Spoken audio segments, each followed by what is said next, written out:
Hello friends, welcome to our YouTube channel the Vedic Gurus. वैदिक गुरुज में हम आपको IUQM 2025 की तैयारी करवा रहे हैं, जिसके तहत हमने आपको IUQM 2024 का पूरा क्वेश्चन पेपर सॉल्व करके दिया है। 1 से लेकर 20 तक क्वेश्चन हम आपके लिए सॉल्व कर चुके हैं। 21वां क्वेश्चन भी सॉल्व हो चुका है, जिसका लिंक आपको ऊपर आई का बटन दबा के मिल जाएगा, नीचे डिस्क्रिप्शन बॉक्स में भी डाल दिया है। आज हम सॉल्व करेंगे क्वेश्चन नंबर 22। वीडियो बहुत ही फैंटास्टिक और आसान और सिंप्लीफाइड लैंग्वेज में क्वेश्चन आपके लिए सॉल्व किया गया है। ज्योमेट्री बेस्ड क्वेश्चन है आज का। देखते हैं कैसे करेंगे। वीडियो शुरू करने से पहले हमारा चैनल द वैदिक गुरुज अगर आपने अभी तक सब्सक्राइब नहीं किया है तो अभी कर लें, क्योंकि हमारे साथ जुड़े रहिए। हम सितंबर 2025 तक, जब तक ये पूरा नहीं हो जाता, हमारा IUQM की पूरी तैयारी वैदिक गुरुज के साथ करने वाले हैं।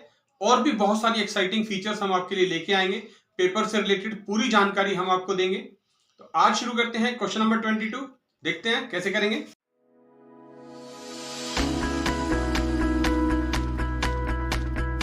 सबसे पहले स्टेटमेंट को समझने की कोशिश करते हैं। क्या दिया हुआ है?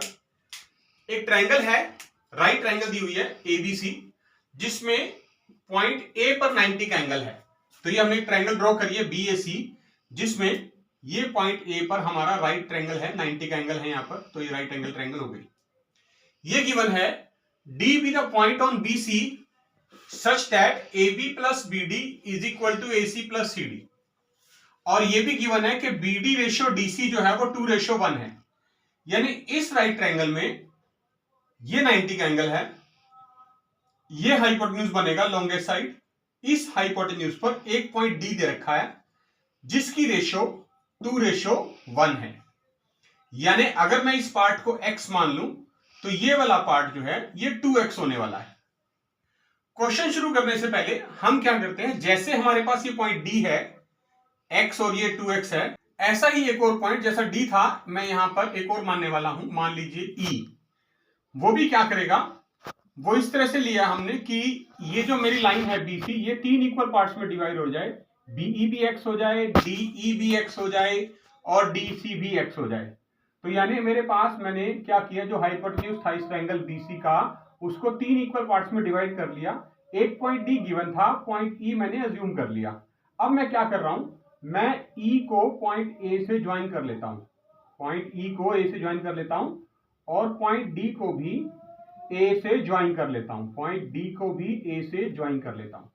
तो मेरे पास क्या हुआ, बेसिकली यहां पर एक ट्रायंगल आगे देखिए, अगर आप ध्यान से देखें, ABD एक ट्रायंगल है जिसमें पॉइंट E जो है वो इस BD का मिड पॉइंट है, क्योंकि यहां भी x है, यहां भी x है। तो आपको पता है जब ये मिड पॉइंट हो जाते हैं, दो इक्वल पार्ट्स में डिवाइड करते हैं, तो जो ये AE होती है मीडियन बन जाती है। सिमिलरली पॉइंट D जो है वो ट्रायंगल मेरी, जो अगर मैं ये कंसीडर करूं ACE, इसकी मीडियन बन जाती है AD, क्योंकि ये भी दो इक्वल पार्ट्स में डिवाइड कर रहा है इसको। तो मैं लिख लेता हूं कि जो BD रेशियो DC है वो 2/1 है, और ये गिवन है AB plus BD is equal to AC plus CD। ये कंडीशन गिवन थी।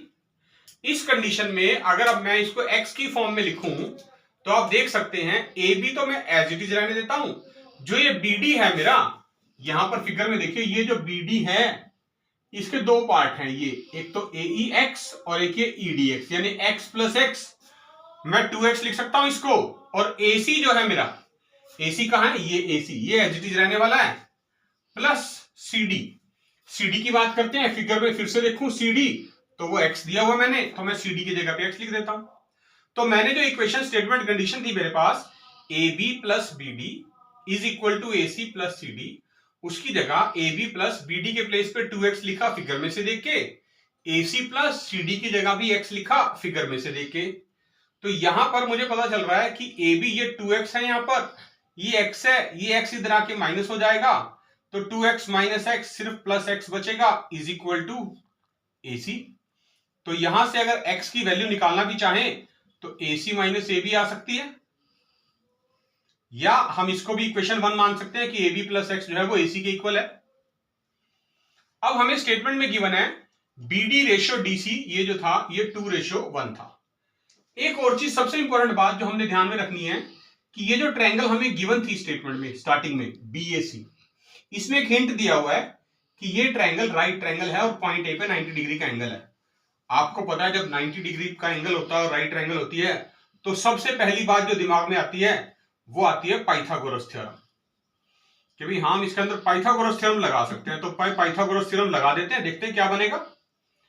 पाइथागोरस थ्योरम ये कहती है perpendicular square plus base square, तो मैं A B square plus AC square लिख लूं, is equal to hypotenuse square होता है यानी कि बीसी स्क्वायर। तो मैं यहां पर इज इक्वल टू ये बीसी स्क्वायर लिख देता हूं, ठीक है।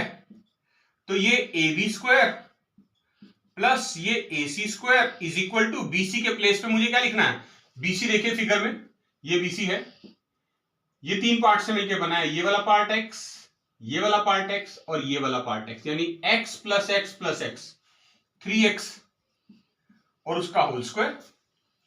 तो ये बनता जा रहा है मेरा A B square plus A C square is equal to 9x square. और x की वैल्यू हमने यहां पर कैलकुलेट करी है, क्या, ए सी माइनस ए बी, ठीक है। पुट कर देते हैं, A B square plus A C square is equal to 9, X के प्लेस पे x की value A C minus A B, whole square तो करना ही है।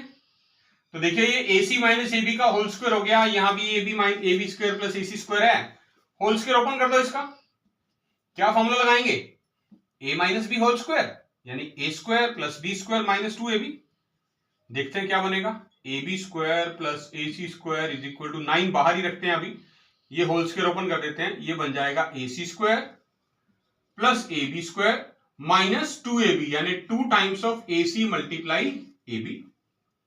तो ये बनता जा रहा है a B square plus A C square, bracket open कर दीजिए, 9 से मल्टीप्लाई हो जाएंगी सारी terms, 9 A C square plus 9 A B square minus 9 multiply 2 18 a C multiply A B.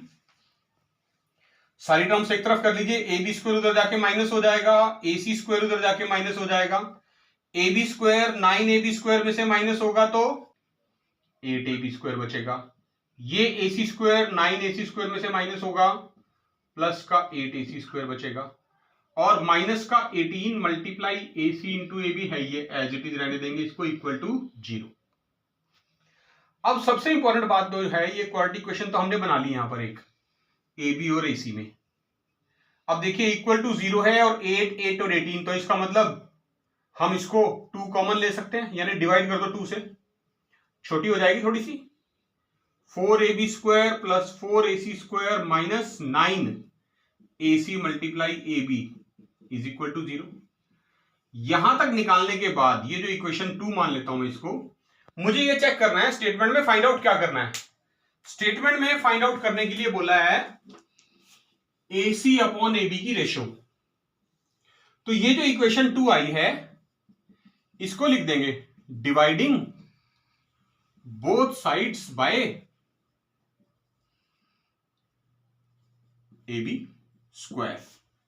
A B square से क्यों कर रहे हैं, क्योंकि 4 A B square divide by a B square plus 4 A C square divide by a B square minus 9 A C multiply A b upon में a B square is equal to 0। क्या बचेगा, A B square से A B square cut गया, 4 बचेगा, plus 4 A C square upon A B square as it is रहने दीजिए, minus 9 A C upon A B रह जाएगा सिर्फ, क्योंकि एक पावर से एक ए बी कट जाएगा, equal to 0।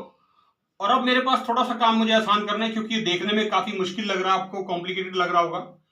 A C upon A B को वाई लेट कर लेते हैं, मैंने इसको वाई मान लिया, तो क्वाड्रेटिक क्वेश्चन थोड़ी सी आसान हो जाएगी। देखिए ये बन जाएगा 4y square minus 9y plus 4 equal to 0। कितना आसान हो गया, देखिए छोटी सी इक्वेशन बन गई, 4y square minus 9y plus 4 equal to 0। अब आप सभी ने क्वाड्रेटिक फॉर्मूला पढ़ा हुआ है क्लास 10th में, क्या होता है, y is equal to minus b यानी minus minus 9 plus minus root B square minus 4ac होता है, बी स्क्वायर कितना होगा, माइनस 9 का स्क्वायर 81 माइनस 4ac यानी 4 मल्टीप्लाई ये a और ये c, 4 मल्टीप्लाई 4 मल्टीप्लाई 4 64 अपॉन में 2a यानी 2 मल्टीप्लाई 4 8, कई बच्चों को याद नहीं होगा, लिख देता हूं, minus B plus minus root B square minus 4ac upon 2a, ये फॉर्मूला था। वैसे तो याद होना चाहिए, याद नहीं है तो रिवीजन के लिए लिख दिया यहां पर, इसको यूज करके ये इक्वेशन लिखिए। तो ये बन गया माइनस माइनस प्लस, यानी 9 प्लस माइनस रूट 17 अपॉन 8। और अगर मैं इसको कंपेयर करूं, y की वैल्यू वापस लिखूं ac अपॉन ab, क्या निकालना चाह रहे थे, वैल्यू निकालना चाह रहे थे m plus root p upon n। तो ये तो ac अपॉन ab हो गया। m की वैल्यू कितनी आई, यहां से कंपेयर कर लीजिए इन दोनों को, कुछ नहीं करना, सिंपल कंपेयर कर लीजिए। m की जगह पे क्या लिखा है 9, p की जगह पे क्या लिखा है 17, n की जगह पे क्या लिखा है 8। वैल्यू निकालनी है तीनों का प्लस, यानी m plus n plus p, मतलब सीधा सा है, तीनों को प्लस करना है। 9 प्लस 8 प्लस 17 कितना आ गया 34। तो इस क्वेश्चन का आंसर आ गया, क्वेश्चन नंबर 22 का 34। तो देखा आपने कितना कॉम्प्लिकेटेड सा दिखने वाला क्वेश्चन, सिर्फ एक पाइथागोरस थ्योरम, राइट ट्रायंगल की प्रॉपर्टी जो सबसे इंपॉर्टेंट है, और दूसरा क्वाड्रेटिक क्वेश्चन की फॉर्मूला जो प्रॉपर्टी है क्वाड्रेटिक फॉर्मूला, वो यूज करके हमने कितनी आसानी से m plus n plus p निकाल दिया और आंसर निकाल दिया 34। तो ऐसे ही बहुत ही आसान और सिंप्लीफाइड सॉल्यूशंस और भी क्वेश्चंस के देखने के लिए, यानी जो क्वेश्चन अभी 7 बचे हैं, 30 क्वेश्चन आते हैं IUQM में, 22 हो चुके हैं, 8 बचे हैं हमारे। 8 क्वेश्चंस जो हैं बहुत ही सिंप्लीफाइड और इजीएस्ट सॉल्यूशन पूरे YouTube पे देखने के लिए हमारे साथ जुड़े रहिए वैदिक गुरुज के साथ। बहुत जल्द फिर मिलेंगे, तब तक के लिए थैंक यू।